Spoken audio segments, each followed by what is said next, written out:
Hey everyone, welcome back. Last night, Washington celebrated a huge victory, ending the 40-day government shutdown with a surprise Senate vote. You probably feel a wave of relief. Federal workers get back pay, Social Security offices are reopening, and SNAP benefits are safe, for now. But before you exhale, you need to understand one thing. The crisis is not over. The leaders who signed this bill didn't solve anything. They simply set two ticking clocks.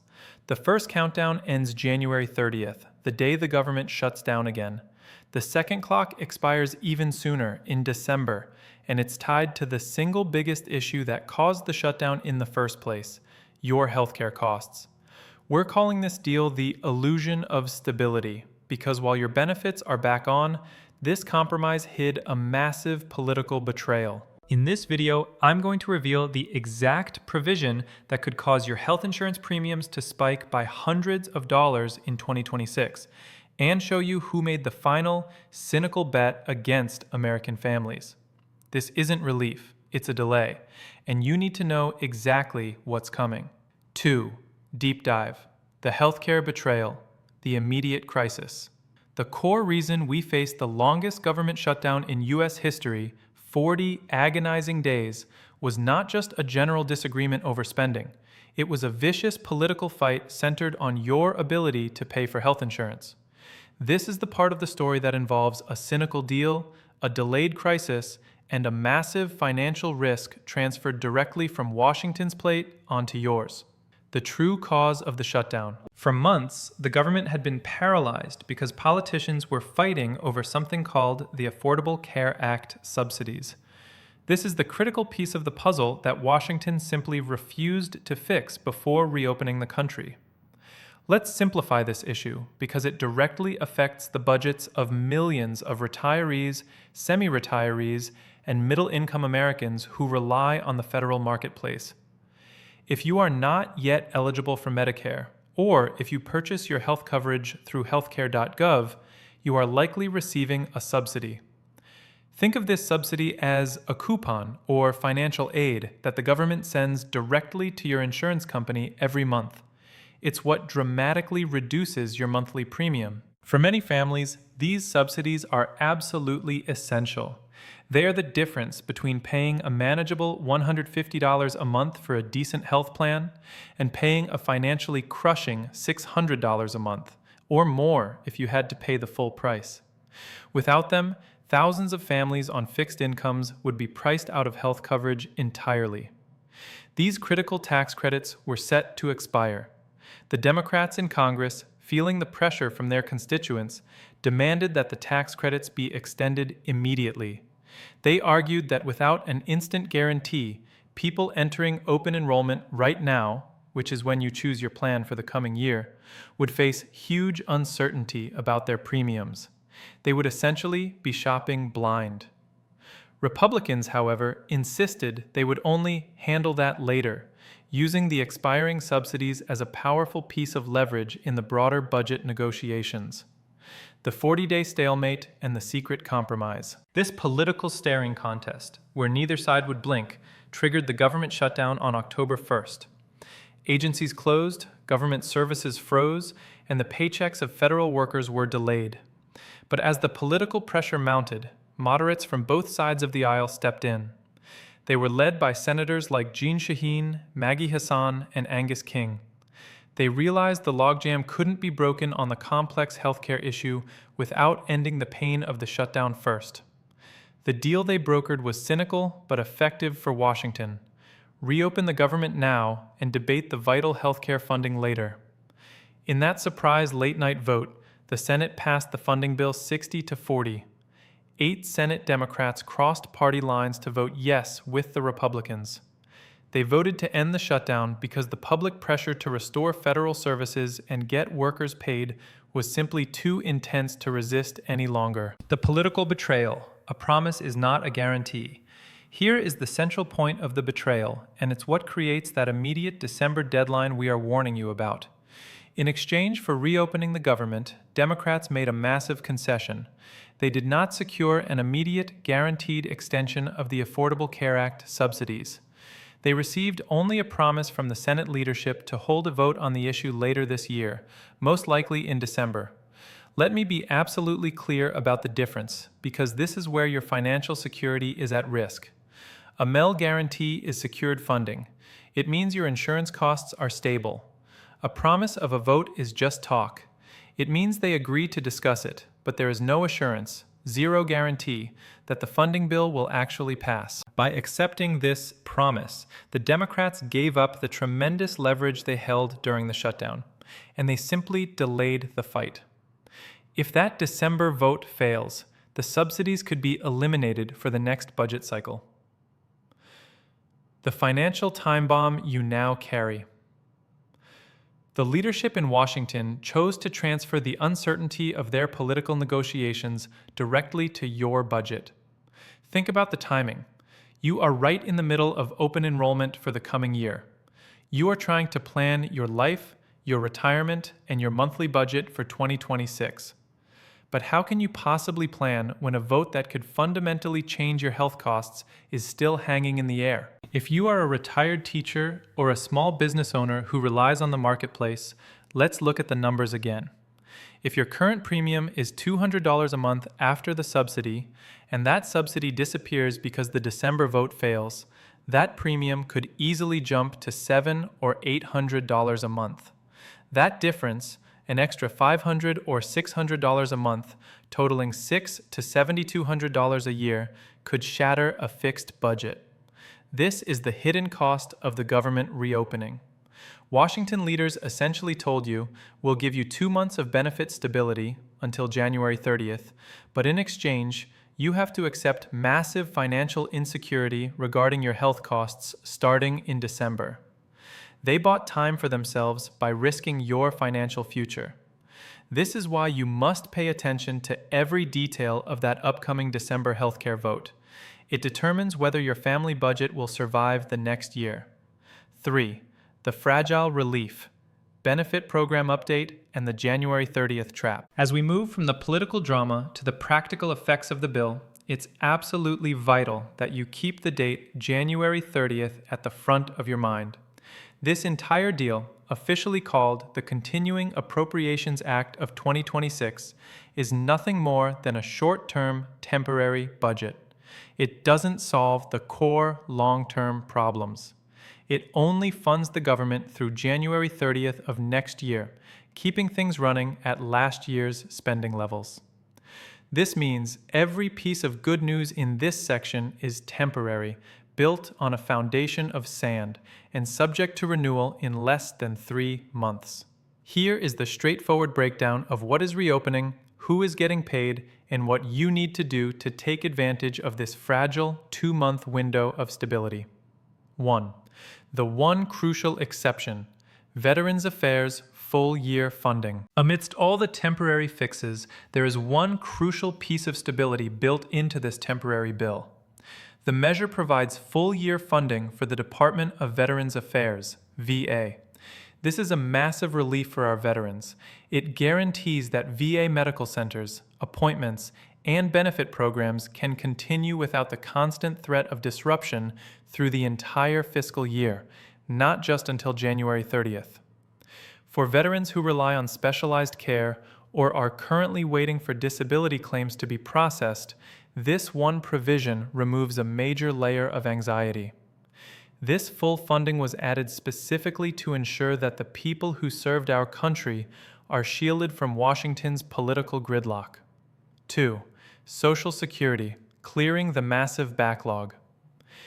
If you are a senior, this is likely the most immediate good news for you. We need to be clear about 2 things.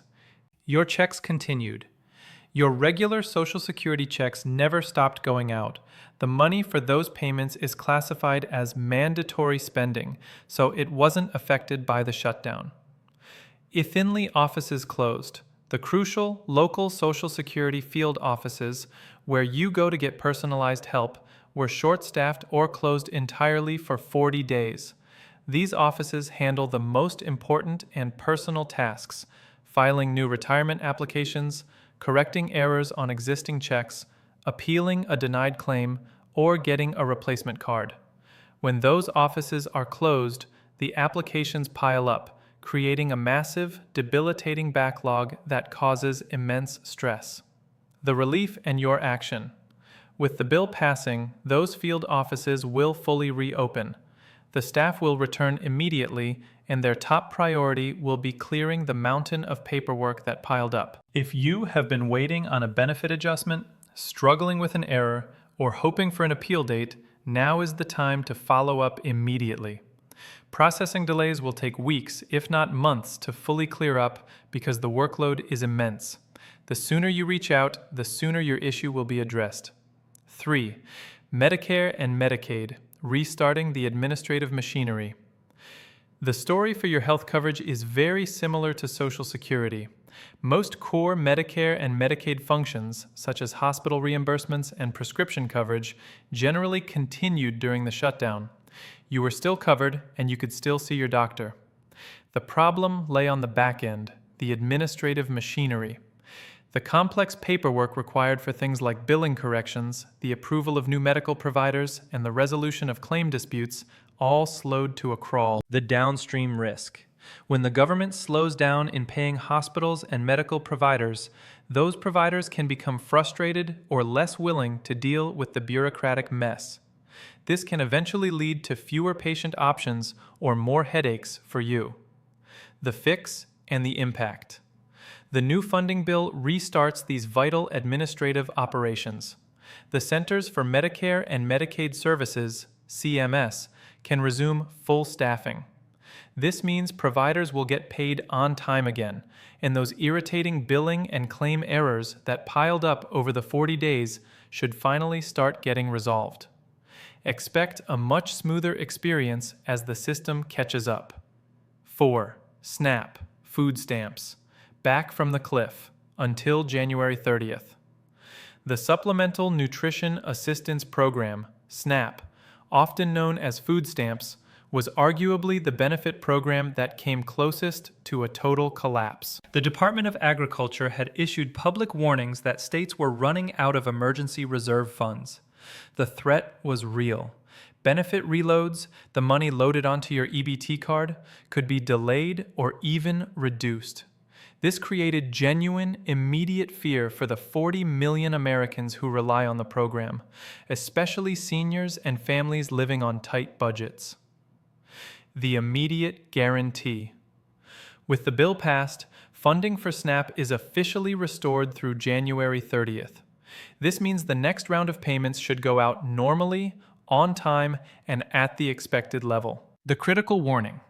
This is where the January 30th trap becomes very real. This relief is life-changing for many, but it is a short-term fix. The security expires completely on January 30th. If a long-term deal is not struck to fund the government before that date, we could be right back at the same financial cliff, facing the same threat of delayed or reduced benefits in less than 3 months. You need to budget and plan with this second deadline in mind. 5. Federal workers and state reimbursements. The deal includes 2 final, important financial measures that provide immediate relief. Ramifications. Pay guarantee. All furloughed federal workers and contractors are guaranteed full compensation for the time they missed. For families who missed 2 full pay cycles, this is a life-changing promise. The White House also gave a written guarantee that no more federal workers will be laid off or fired during this fiscal year. This provides a temporary shield of security. Binaber reimbursements. The bill includes funds to reimburse states that stepped up and used their own emergency money to keep programs like Medicaid, WIC, and food assistance running during the shutdown. This is necessary to ensure that states that went above and beyond to protect their citizens don't end up going bankrupt themselves. This fragile piece is exactly what Washington wanted, a brief moment of calm to postpone the hard choices. But for us, it means every day until January 30th is borrowed time. It's easy to focus only on our own paychecks and benefits, but the 40-day shutdown forced the American people to pay a massive political tax that few people are talking about. This hidden cost goes far beyond the field offices we just discussed. When the government closes for 40 days, the damage is immense and insidious. It impacts every layer of the economy and adds a measurable toll on the mental and financial well-being of millions of citizens. 1. The human cost, savings, and stress. Who truly paid the price for this political chaos? It wasn't the politicians who still received their regular paychecks and benefits. It was the ordinary American trying to keep life together. Familiar workers.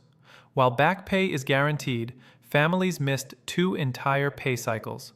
This forced thousands to drain their limited emergency savings, delay essential purchases, or miss critical payments like mortgages and car loans. The emotional stress of facing 2 months without income, coupled with the bureaucratic nightmare of catching up on bills, is a cost that cannot be fully reimbursed. Seniors, waiting for help. For 40 days, seniors needing help with their Social Security benefits, fixing an incorrect payment amount, appealing a decision, or filing a complex application, were stranded. The anxiety of delayed income for those living on fixed budgets is profound. Families and moms stretching budgets. The threat of delayed or reduced SNAP benefits meant 40 million Americans spent weeks worrying about how to feed their children. This uncertainty forced moms and single parents to stretch already tight food budgets, seek out emergency food banks, and worry constantly about the next EBT reload. In bedders and care. Even though the VA had full-year funding, the initial confusion and the closure of other related federal services caused delays in claims and access to non-VA care that relies on federal clearances. The cost here is measured in lost sleep, depleted savings, and the stress of economic uncertainty. Washington caused this financial pain just to avoid a debate. 2. The economic bottleneck, freezing billions in services. The shutdown didn't just stop services for people, it stopped the machinery of the entire U.S. economy. Infrastructure and construction. Federal agencies are responsible for approving grants and signing contracts for major construction and infrastructure projects, new roads, bridges, and local development projects. For 40 days, these approvals were frozen. This delayed billions of dollars of work, meaning construction companies couldn't start projects, workers lost potential shifts, and the planned improvement of our nation's infrastructure came to a grinding halt. Grants and research. Universities, hospitals, and scientific institutions rely heavily on federal grants, like those from the National Institutes of Health, to fund essential medical research and technological development. These grants were delayed or stopped entirely. This doesn't just hold up paperwork, it stops the search for new cures, stalls academic careers, and slows innovation that affects our global competitiveness. Soaking and inspection. The Department of Agriculture, as mentioned, oversees food safety inspections. While high-risk activities continued, routine inspections and reviews slowed down significantly. The longer these delays go on, the greater the risk to the consumer food supply. Similarly, other agencies responsible for worker safety, environmental protection, and drug approvals were operating at reduced capacity, creating a huge backlog of oversight work that takes months to clear. Dispersed services and permits. Imagine a small business trying to get a specific federal permit or a government certification needed to operate. For 40 days, those desks were empty. This directly choked American entrepreneurship and delayed economic growth at the local level. 3. The guaranteed instability. Why the delay is expensive. The ultimate cost of this compromise is the guarantee of future instability. Instead of enduring one 40-day shutdown and coming out with a long-term solution, Congress decided to inflict 3 separate crises on the country. 1. The 40-day shutdown, already paid. 2. The December ACA subsidy fight, a fight over your healthcare costs. 3. The January 30th funding cliff, a fight over whether the whole government closes again. This constant looming threat of a shutdown, what we call the political tax, discourages investment, causes federal employees to look for more stable work elsewhere, and forces every business and family to plan for the worst-case scenario. It is a terrible way to run a country.